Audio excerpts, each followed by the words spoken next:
Et pour le groupe Union des démocrates et indépendants, je donne la parole à Monsieur Francis Vercamer. Merci, Monsieur le Président.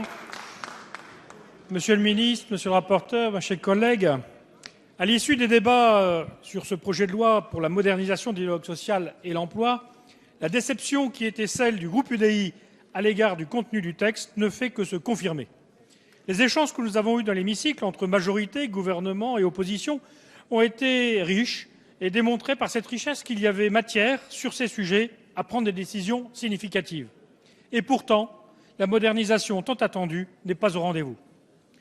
Le gouvernement nous livre au final une nouvelle édition du miroir aux alouettes. Il ne faut donc pas s'étonner que ce projet de loi soit sans reflet. La grande galerie des illusions perdues s'est ainsi enrichie d'un nouveau trophée, la réforme des seuils administratifs et sociaux, qui a été complètement délaissée. Il y a dans notre pays 2,6 fois plus d'entreprises de 49 salariés que de 50, 1,7 fois plus d'entreprises de 19 salariés que de 20 et 1,8 fois plus d'entreprises de 9 salariés que de 10. Nous restons convaincus qu'il y a là un sujet à traiter si nous voulons donner un souffle au développement des TPE et PME au niveau des seuils de 10 et 50 salariés.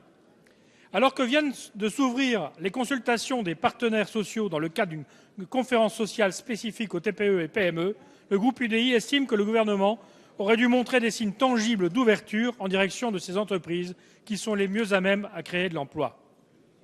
Le sujet des seuils en fait partie.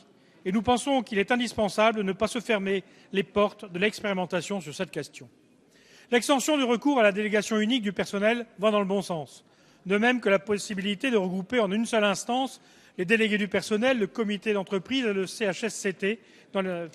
Il est toutefois regrettable qu'il crée pour cela un nouveau palier de 300 salariés, alors que les seuils sont déjà trop nombreux. Le groupe UDI veut sur ce point faire davantage confiance aux partenaires sociaux, acteurs de l'entreprise, afin de déterminer dès 50 salariés la meilleure organisation du dialogue social adaptée aux caractéristiques de l'entreprise et de son activité. Nous déplorons également la volonté, certes légitime, du gouvernement de doter 4,6 millions de salariés d'une représentation. Elle s'est traduite par l'instauration d'une commission paritaire régionale interprofessionnelle dont le fonctionnement s'avérera en définitive intrusif et préjudiciable à la qualité du dialogue social dans les TPE. C'est encore un mauvais coup porté aux plus petites entreprises, aux employeurs, mais aussi aux salariés qui ont besoin d'informations et de souplesse dans leur organisation.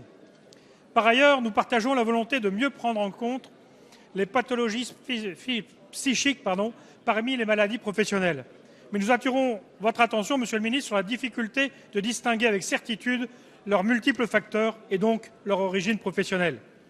Nous soutenons également les avancées concernant le régime des intermittents, qui permet de reconnaître dans la loi la spécificité des métiers du spectacle et la nécessité de pérenniser les règles qui leur sont applicables.